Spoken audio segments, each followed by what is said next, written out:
Over the last month, hundreds of my subscribers have been submitting their own original fantasy creature designs, specifically made to fit into the world of my dragon episodes on this channel, the world of Tayrin the Beast Chronicler, my own original character. And for today, I thought it would be a lot of fun to take some of my favorite fantasy creatures submitted and redesign them into fantasy suits of armor, since I've recently started doing a series on this channel where I take various things from pop culture and turn them into suits of armor. But I wanted to add an extra layer to this, because I recently did an episode where I took FNAF animatronics and redesigned them into mech armors, and for that episode I did something that I don't normally do. I had two narrators explaining the lore through a conversation between them, and people seemed to really enjoy that episode because those two characters have a pretty fun dynamic. So for this episode, I figured I could try another two-narrator episode. But this pairing will be Vasilia Kuznet, the lady who narrates all my fantasy armor episodes, explaining the armors to good old Benny Sharp, the guy who narrates all of my Mech Armor episodes. I think they're gonna make for another fun dynamic, so let's get into it, shall we? Let's go. Hit like if you want, subscribe if you feel like, but either way, enjoy the show. As someone who has designed hundreds of beautiful armors in my time, it is very rare that I see an armor unlike anything I have created or at least put my eyes on before. But this suit you wear is quite intriguing. Who made for you and from what creature did they get the materials? I'll answer that in a sec, lady, but first I gotta know, why in the pearly pork roll was there a squirrel running around outside with a suit of armor on? They fighting with the chipmunks or something? You got some kind of Redwall style rodent war happening around here? Ah, you spotted the Sheetnik. He is my little furry friend I am training to be scout for my village. There were more like him, but others scurried away. Did not even thank me for the armors I made them. Though that is likely because, you know, they are squirrels, cannot speak. So far as we know, anyway. But the Sheetnik is doing quite well on his own. He is very loyal ally. So long as I provide him with many berries and nuts, that is. Ah yeah, my cousin Billy's the same way. Huh. How do you think your little squirrel bud would handle taking on a gopher that may or may not have recently stolen a ray gun?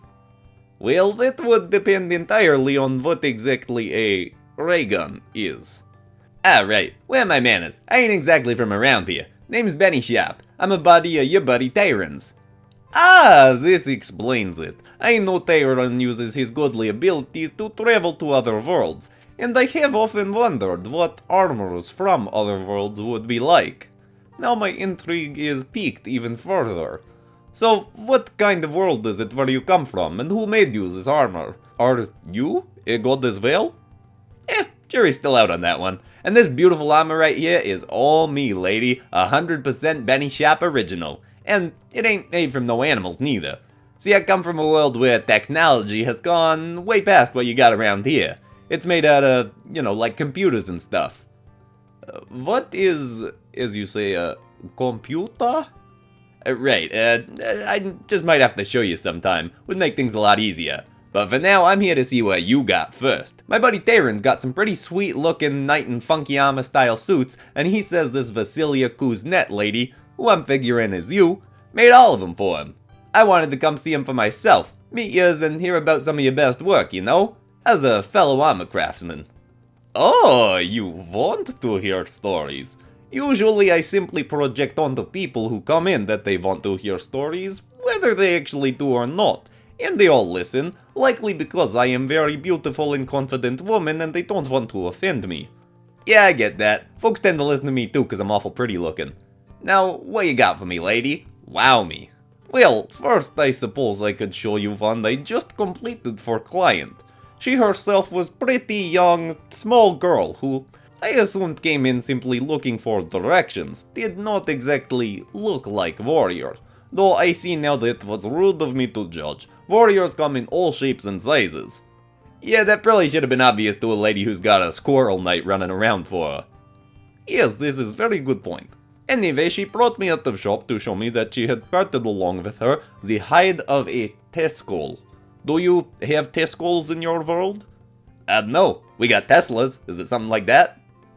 Perhaps. Tesla is species of large feline with wings and 4 eyes. They cannot actually fly, but can glide. They also have big snippy tail mouth, making their backsides very dangerous. Ah yeah, like my cousin Billy again. His snappy tail mouth? Nah, just a dangerous backside. So what, did this gal kill the cat thing? Wanted an armor made out of it? She did not say she killed it. She said she found dead, but I suspected she did. Was cute little girl, but eventually I realized was cute little girl in murdery sort of way. But either way, she did want armor made from creature, and made to look somewhat like creature. Testicles do not have much material suitable for making armor from, but I used its hide for the leather portions of the armor, and parts of its fur to line the armor plating. I thought at first I was making armor a bit too cute, so I also crafted her large buster sword to go along with it. On top of that, I enchanted some of the feathers from the creature's wings with some fairly simple magic, coated them in metal, and lined them around the waist. Now, wearer of suit can leap off tall platform and glide down like Teskull, instead of just falling and going splat on ground. So wait a minute, yous can do magic, and you put that magic into your suits? Yes. Do you not have magic where you're from? Yeah, we got Magic Mike, that's almost as good, but knowing you're using real bona fide magic has definitely got me more interested. What else you got for me, lady?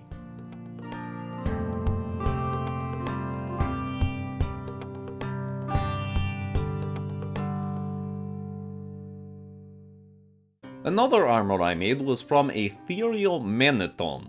This is large mushroom beast. Hey, there's some common ground. We got mushrooms in my world too, but they ain't big monsters running around or nothing. Just vegetables some folks use to ruin perfectly good pizza. We have as edible vegetables as well, but not this creature. I tasted a little bit while making armor from it and was no good. But for an hour or so after I could smell colors and taste sound, it was very interesting. Anyway, these creatures have hides mostly made of thick tentacles, with durable mushroom-like caps at ends. They can also release poison gas to protect themselves from attackers. You're making references to my cousin Billy way too easy here. The man who brought in the hide of creature, as you may expect, wanted armor made from it. Alright, hold up, I got a question here. I seen some of the creatures you got in this world, and Terrence told me about a whole bunch of the other ones too. You got crazy laser-spitting dragons, weird rhino lion things, not to mention dragons that sound weirdly similar to Godzilla. Why in the goopy cannoli would someone want armor made from a big mushroom thing when they could have armor made from some of these other crazy dragons? This is a reasonable question, but consider that step 1 of getting armor made from dangerous dragon is... yeah, killing the dangerous dragon. Alright, fair enough. Tell me about this funky fungi armor. Hide of this creature is very thick, despite feeling a bit spongy to the touch. I reinforced it with some metal, but mostly was fine just using the hide as suit lining. I also made it have a waist covered in tentacles from the creature. What did you do that for? It provided some extra protection for legs, but mostly just thought it would look nice. Armor being practical is important, but why bother wearing it if it does not make you look fantastic? I like the way you think, lady. So, did you make the thing shoot gas like the big mushroom thing? Of course, you are speaking to professional, using little bit of magic and of course spores from the creature, from the shoulder caps and leg caps on the suit, where it could shoot the same poison clouds. And of course I made helmet with built-in filters inside so spores would not affect the wearer. I also made him big mushroom club as weapon, though is not particularly lethal because of slight springiness of creature's hide. This was specific request of man who was commissioning suit though. He was not looking to kill anything, simply wanted suit to protect himself. Wait, but didn't he kill the big mushroom thing? He did, but said did not count as killing because the Ethereal Maniton is just big stompy vegetable. Sounds like a bit of a weird line to draw, but who am I to judge? You're talking to someone who just tried to drown a gopher for the second time. What? Why did you do this? Cause it didn't die the first time, and now it's out for revenge. But now it's got a ray gun too, so my third attempt is gonna be a lot harder.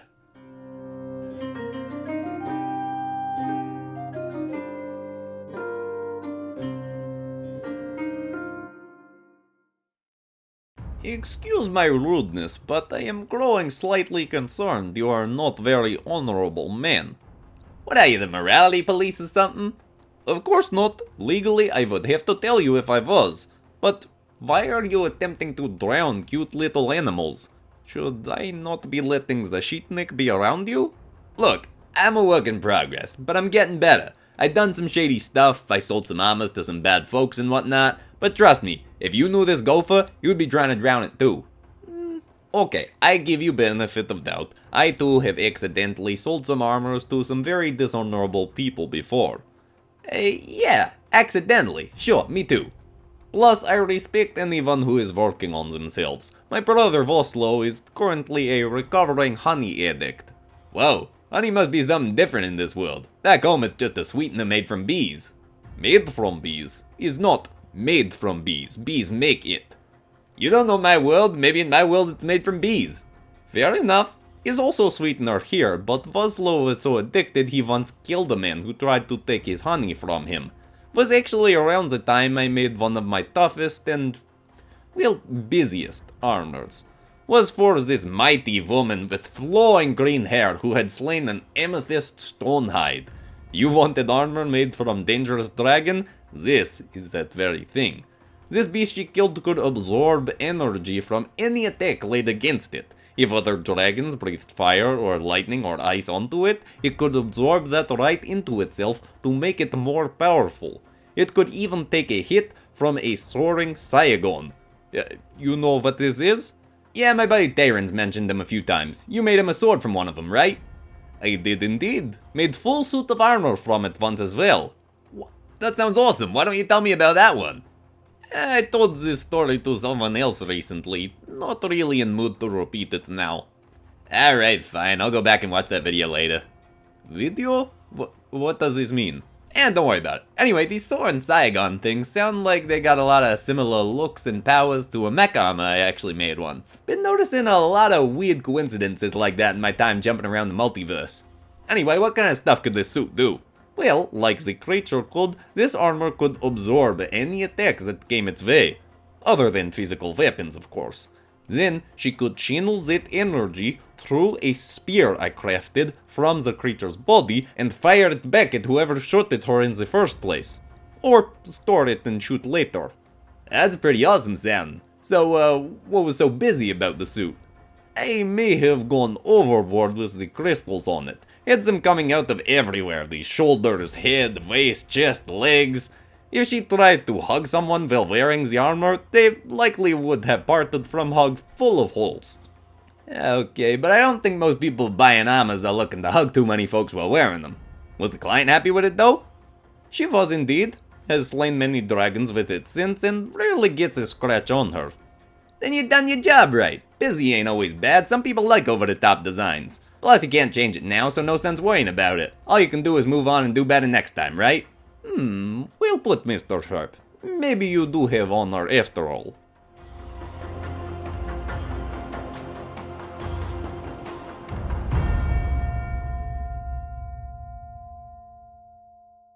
Next armor I designed was for burly Scottish man who had hunted down an elusive Chupacabra. Whoa. Chupacabra?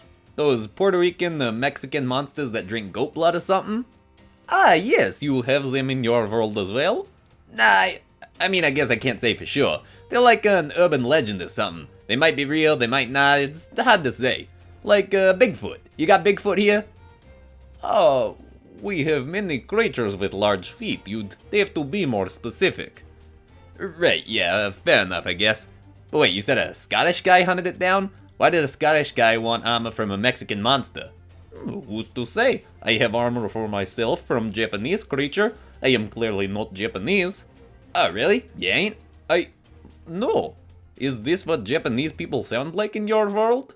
I'm tempted to say yes, just to throw you off in case you ever come to my world, but nah, I'm just messing with you. I'd tell you what they sound like, but even with just you listening, and I feel like for some reason you ain't the only one listening, might be a little bit off for me to do that accent, so let's forget about it and go on to the Chupacabra thing. What do those things actually look like? They somewhat resemble large hounds. They are known for drinking blood from goats, but also hunt down griffins and dune striders and such things as these as well. Really, they will eat anything they are strong enough to kill in these deserts where they live. They have poor vision, but strong sense of smell. Oh yeah, did you find a way to work that into the suit? No. Though, now that you mention, I do know a spell to improve sense of smell temporarily. I should have worked that into the suit. Where were you 4 months ago? I could have used idea. Yeah, sorry. 4 months ago I was in a prison called Belle Reve in another dimension helping some funky looking Disney characters hunt down a 40-foot tall starfish called Project Patrick. Ah, this sounds quite interesting. I would like to hear that story. Yeah, I bet a lot of people would. Probably not gonna tell it though. I want to get more out of you. I keep distracting you, sorry. Go on about the, Chupacabra armor. Yes, right. The Chupacabra has very leathery skin, good thick hide that I was able to craft into leather armor. Few clients come to me specifically looking for leather armor, as I am known for working with much more difficult materials. But I am also a well-rounded craftswoman, obviously, so this was no problem. Men also requested that I use the teeth of the creature for blades on the forearms as weapons. I considered this at first, but teeth were a bit too small. Large as far as teeth go, but too small to be forearm blades. So instead I used spikes from the creature's back. They were much longer and made for much better forearm weapons. I also lined them along the back and the head to replicate the look of the creature.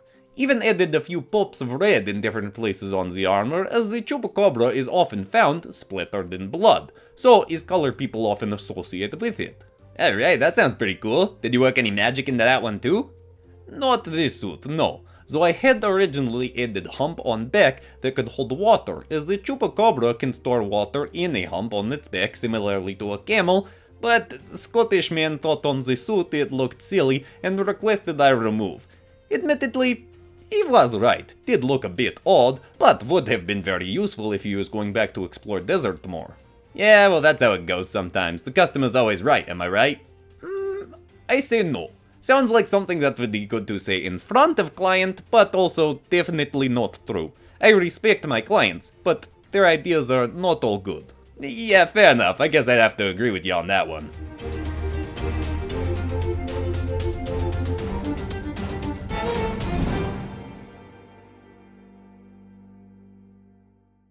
Now, if you want me to tell you about very magical armor, I should tell you about the Scatterjaw suit I crafted. This is 40-foot long water beast, technically called Quadcoprian Rex, but often people just call Scatterjaw because jaw opens in 4 directions for better chomping. Wow, no offense, but how did someone from your world hunt down a massive water predator like that when you ain't got no submarines or scuba gear or nothing? I'm not sure what these things are you speak of, though from name of submarine, I assume is vehicle that goes underwater? Hey, that's pretty clever of ya, and yeah, that's it. Well, woman who hunted beast was member of pirate crew. Creature attacked her boat and she managed to leap onto it and stab harpoon into its spiracles, openings in head for breathing. She brought creature back to land and her captain let her take large portion of hide as reward for saving them. That sounds pretty warm and fuzzy for a pirate to do. Are they generally considered good kinds of folks in this world? Yeah, it's a bit of mixed bag, but good and bad people can be found in any group. Yeah, absolutely right. Wow, I really ain't used to being the more cynical person in the conversation. This is a weird day for me. Now, tell me more about this scattermouth thing. Yes, so this woman brings me hide and has very difficult but exciting request. She's heard tales of my magically enhanced armors and she wants one that will be able to be used to propel herself through water. Obviously, when I make armor, I am rarely anticipating people going for little swim with suit on. Even my lightest suits would still weigh down swimmer quite significantly. So I had always wanted to try making water armor. Oh, you're gonna like some of the stuff I done built before then. Got a whole room dedicated to aquatic mech armors back home. But that's another story. Sorry, won't interrupt again, go on. I had to take a week to study some water magic. Even managed to track down Book of Spells from Lost City of Atlantis, which is believed to be underwater civilization. I have asked Aaron to go look for it, but so far he has not found. Anyway, I did eventually find a way using combination of magic and elements from Scatterjaw's body to make the suit able to propel well through water with jet streams that shoot from back of suit. Also gave her flipper-like feet and webbed hands to help with swimming quickly. I was not able to give her anything to allow her to breathe underwater, but she does much breath training herself and can hold breath for 8 minutes straight. So, was not problem for her. Whoa, that's some pretty awesome stuff. So what kind of weapon did you give her with this thing? Humorous that you should ask, as this was slight point of contention. She requested I give her trident, and I was not sure if was good idea. I said, is that not hurtful stereotype, that all aquatic warriors use tridents? She retorted that no. I mean, yes, is stereotype, but not hurtful one. Tridents are very fascinating weapons and can be hurled quite well underwater. I wanted to be slightly more creative with the choice, but she made fair point. I acted like the customer was always right. Hey, that's how you gotta do it. Yes, indeed. I completed the armor and traveled with her to Oceanside so she could test armor. It worked perfectly. She moved through water like Scatterjaw. Was one of my proudest achievements as an armor forger. But now I am curious about what water armors and armors in general you have made, Mr. Benny Sharp. Well, I got some good stuff to show you then, lady, and since you done me the honor of regaling me with some of these stories, I'll gladly oblige you with some of my own. Come on over to my dimension in about a month, would you? That is quite long time. I close shop in 2 hours. Could we not do then? Nah, I think that's all for today. Like and subscribe and we'll catch up in a month or so, you got it? I don't understand the meaning of your goodbye, but I like how you say it. So if it's custom in your world, then okay. Like and subscribe to you too. See you then, Sharp.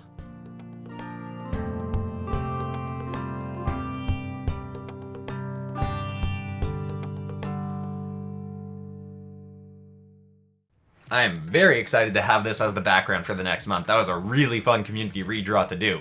And it does a good job setting up what the next community redraw is going to be for next month. But I'll get to that in a sec. First, of course, I have to give a massive thank you to everybody who submitted their creatures. It was really cool going...